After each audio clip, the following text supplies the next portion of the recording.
इस बैरिकेडिंग के एक तरफ वो थे जो सिस्टम के हिस्सेदार हैं, दूसरी तरफ वो थे जो सिस्टम में शामिल होने की परीक्षा के प्रतिभागी हैं, भविष्य के अधिकारी। आखिरकार पुलिस की लगाई बैरिकेडिंग टूट गई, तनाव बढ़ा, दबाव बढ़ा तो मुख्यमंत्री योगी आदित्यनाथ एक्शन में आए। योगी आदित्यनाथ ने मामले का संज्ञान लेते हुए आयोग को छात्रों के साथ संवाद और समन्वय बनाकर छात्र हित में फैसला लेने के निर्देश दिए। प्रयागराज में पिछले 4 दिनों से अभ्यर्थियों का प्रदर्शन चल रहा था। इस पूरे मामले पर सीएम योगी ने आज संज्ञान लिया, सुबह अधिकारियों के साथ बैठक की। इसके बाद सीएम ने उत्तर प्रदेश लोक सेवा आयोग के अधिकारियों से भी बात की। आयोग को यह निर्देश दिया कि वो छात्रों के साथ बातचीत करें। संवाद बेहद जरूरी है। छात्रों से बातचीत कर उनके समस्याओं का तुरंत निराकरण किया जाए। सीएम ये चाहते थे कि ये प्रदर्शन किसी भी तरह आगे न बढ़े। जो छात्र जिसकी बात कर रहे थे, लगातार 1 डे 1 शिफ्ट की मांग कर रहे थे, उसे पूरा किया जाए। सीएम के इस निर्देश के बाद ही आयोग हरकत में आया, बैठक की और फिर छात्रों की इस मांग को मान लिया। सीएम योगी की पहल के बाद उत्तर प्रदेश लोक सेवा आयोग परीक्षा को 1 दिन में कराने का राजी हो गया। 2 दिन 2 शिफ्ट वाला फैसला वापस लिया गया। अब एक ही दिन में आयोजित होगी यूपीपीसीएस की परीक्षा। इसके साथ ही आरओ परीक्षा स्थगित कर दी गई है। आरओ परीक्षा के लिए कमेटी बनाई गई है। आरओ की परीक्षा 1 दिन 1 शिफ्ट में कैसे होगी, कमेटी इस पर विचार करेगी। यानी ये बात शीशे की तरह साफ हो गई है कि सीएम योगी के हस्तक्षेप के बाद ये फैसला हुआ है। माननीय मुख्यमंत्री जी के पहल पर आयोग पीसीएस प्रारंभिक परीक्षा 2024 को सैद्धांतिक रूप से पूर्व के भांति 1 दिवस में कराए जाने का निर्णय लिया गया। ये पूर्णतया हमें लॉलीपॉप दिया जा रहा है। ये हमारे डिवाइड एंड रूल जो अंग्रेज खेलते थे वही खेला जा रहा है। ब्रिटिश का रूल, डिवाइड एंड रूल, ताकि यहाँ से पीसीएस वाले चले जाएं, आरओ वाले फंस जाएं। सर, हमारा ये कहना है कि पिछली बार इन्होंने आश्वासन दिया था कि पेपर 1 शिफ्ट में होगा, लेकिन इन्होंने वो किया नहीं। इस बार लिखित आश्वासन दें और दूसरी बात, हर एक एग्जाम 1 शिफ्ट में होना चाहिए। योगी आदित्यनाथ ने बैठक की, आयोग को निर्देश दिए, आयोग में मीटिंग हुई, फिर जाकर छात्रों की मांगों को मानते हुए उत्तर प्रदेश आयोग ने ये नोटिस जारी किया। आयोग की नोटिस में बोल्ड लेटर में लिखा गया है कि पीसीएस की परीक्षा पहले ही की तरह की जाएगी।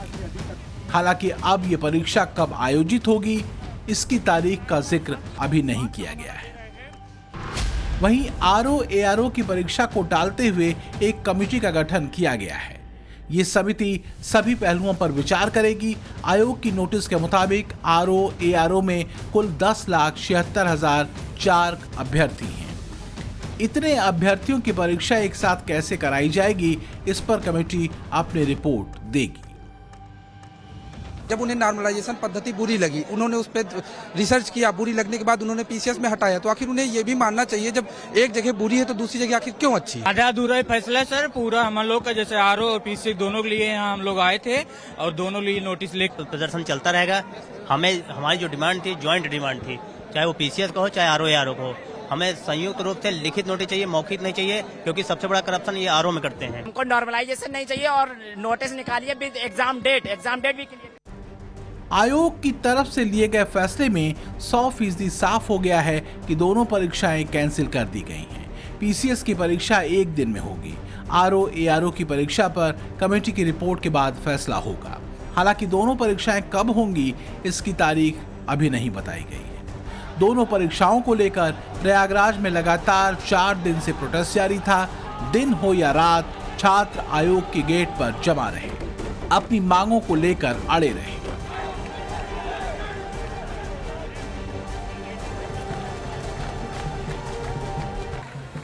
छात्रों का यह आंदोलन नई परीक्षा प्रणाली को लेकर भी था।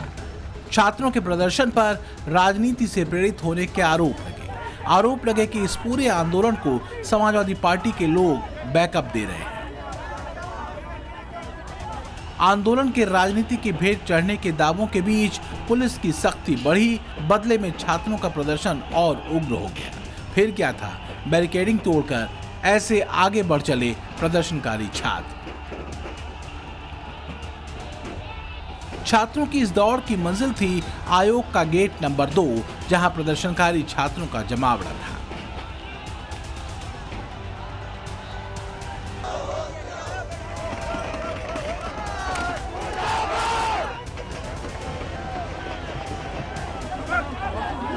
एक तरफ थी छात्रों की एक शिफ्ट में परीक्षा कराने की मांग, तो दूसरी ओर उत्तर प्रदेश लोक सेवा आयोग का नॉर्मलाइजेशन वाला प्रावधान। प्रयागराज में लोक सेवा आयोग के दफ्तर के बाहर लगातार चौथे दिन छात्रों का प्रदर्शन जारी था। जैसे जैसे दिन का सूरज चढ़ा, प्रोटेस्ट का तापमान भी आसमान छूने लगा। ये जो चोला है कि जिस पे रंग चढ़े ना दूजा, हमने तो बचपन से की थी इस चोले की पूजा। कल तक जो चिंगारी थी ओ आज बनी है सोला, मेरा रंग दे बसंती चोला, मेरा रंग दे बसंती चोला। वन शिफ्ट में एग्जाम करवाने की मांग के साथ छात्र अड़े हुए थे। अगर परीक्षा एक नौकरी की है तो वो एक साथ हो, एक ही प्रश्न पत्र से हो, परीक्षा का एक ही मानदंड हो। यूपी में 9 सीटों पर चुनाव, दूसरी ओर प्रतियोगियों के प्रोटेस्ट से तनाव, प्रोटेस्ट पर पॉलिटिक्स वाले एंगल का आरोप, और इसी बीच लखनऊ में समाजवादी पार्टी के कार्यकर्ताओं का प्रोटेस्ट। इस समय उन्हें पता लगा कि कहीं ऐसा ना हो कि आंदोलन में मैं भी शामिल हो जाऊं जाकर के, उन्होंने खबर सुनते ही छात्रों को हटाना शुरू कर दिया। कई छात्रों को हटाने में कामयाब भी हो गए। चुनावी मौसम में छात्रों के आंदोलन की तपिश पर सियासत की रोटियां सेकी जाती। इससे पहले ही मुख्यमंत्री योगी आदित्यनाथ एक्शन में आ गए और आयोग ने छात्रों की मांगों को मानते हुए पीसीएस की परीक्षा को एक शिफ्ट में कराने का फैसला सुनाया। लेकिन आखिर यूपी पीएससी का नॉर्मलाइजेशन वाला सिस्टम क्या है, जिसके खिलाफ छात्रों ने मोर्चा खोल दिया? इसमें ऐसा क्या फार्मूला तय किया गया था जो छात्रों को मंजूर नहीं था? इसे परीक्षा एक्सपर्ट से जान लेते हैं। नॉर्मलाइजेशन का इश्यू यूपी पीएससी में नया है। आज तक कभी भी यूपी पीएससी की परीक्षा चाहे आरओ रही हो चाहे पीसीएस रहा हो, कभी भी 2 शिफ्ट में नहीं हुई। नॉर्मलाइजेशन का इश्यू कभी नहीं रहा। पहली बार आया और दोनों परीक्षाओं के साथ एक साथ आया। ठीक है, नॉर्मलाइजेशन में है क्या? सबसे बड़ी बात है कि केवल एक लाइन में समझाऊं कि अगर कोई लड़का 110 120 पा रहा है तो भी सुरक्षित नहीं है वो कि उसका होगा कि नहीं होगा सिलेक्शन, और हो सकता है कि उसी परीक्षा में दूसरे पेपर वाला 100 नंबर और 95 नंबर पे भी सिलेक्ट हो जाए। ये सबसे बड़ा इश्यू है नॉर्मलाइजेशन को लेकर के।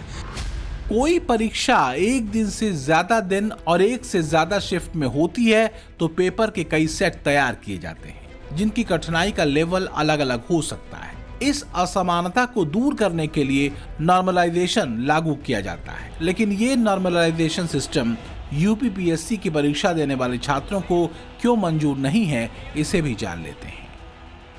डिमांड 2 परीक्षाओं को लेकर थी कि पीसीएस का एग्जाम पहले की भांति एक शिफ्ट में कराई जाए, और आरओ का भी यही था कि पहले की भांति एक शिफ्ट में कराई जाए। लेकिन केवल एक परीक्षा से संबंधित, मतलब पीसीएस को तो पूर्व की भांति एक शिफ्ट में कराने का निर्णय लिया है सरकार ने, लेकिन जो आरओ की परीक्षा है उस पर कुछ भी स्पष्ट नहीं है। उसको एक प्रकार से आगे भविष्य पे टाल दिया गया है। उसमें एक कमेटी गठित की गई है आयोग द्वारा, और कमेटी जैसा सुझाव देगी उसके आधार पे आयोग उस पर निर्णय लेगा। आयोग का ये कहना है। हालांकि नॉर्मलाइजेशन सिस्टम को एसएससी पुलिस भर्ती परीक्षाओं के साथ ही एनटीए के उन परीक्षाओं में लागू किया जाता है जिसकी परीक्षा एक से ज्यादा शिफ्ट में कराई जाती है। लेकिन एसएससी या एनटीए और यूपी पीएससी की परीक्षाओं में क्या अंतर है, इसे भी जान लीजिए। परीक्षाओं में जो नॉर्मलाइजेशन लागू होता है वहां पर मैथमेटिक्स के सवाल होते हैं, तो 2 जो पेपर होते हैं उनमें कौन टफ है कौन सिंपल है ये पता लगाना आसान हो जाता है। इसलिए मेरिट पे बहुत ज्यादा इफेक्ट नहीं आता, आसानी से नॉर्मलाइजेशन हो जाता है। हालांकि वहां पे भी आरबीआई की एक रिपोर्ट है, मैं आपको दिखाऊंगा चाहे तो अगर कभी समय हो, तो उसमें कहा गया है कि नॉर्मलाइजेशन का नुकसान होता ही होता है। नॉर्मलाइजेशन भर्ती परीक्षाओं के लिए सही कहीं से भी नहीं है। हाँ, जैसे जेई हो गया, जो एंट्रेंस एग्जाम्स होते हैं प्रवेश परीक्षाएं होती हैं वहां पर इनको लागू किया जाता है, क्योंकि काफी मात्रा में लड़कों को वहां पर छात्रों को वहां सिलेक्ट करना होता है। कुल मिलाकर प्रयागराज में कई दिनों से चल रहा छात्रों का प्रदर्शन आखिरकार रंग लाया। मुख्यमंत्री योगी आदित्यनाथ ने मामले में हस्तक्षेप किया और उत्तर प्रदेश लोक सेवा आयोग ने छात्रों की मांगे मान ली हैं। लेकिन छात्रों की माने तो ये आधी खुशी है, क्योंकि आरओ परीक्षा फिलहाल भले ही कैंसिल कर दी गई हो, लेकिन पीसीएस की तरह ही वो भी एक शिफ्ट में ही होगी, इसको साफ नहीं किया गया है। इसे कमेटी के फैसले पर छोड़ दिया गया है, जिसे लेकर छात्रों का गुस्सा अभी भी कम नहीं हुआ है। प्रयागराज से आशुतोष सिंह के साथ लखनऊ से Vinod Mishra, bureau report, times now, Navbharat.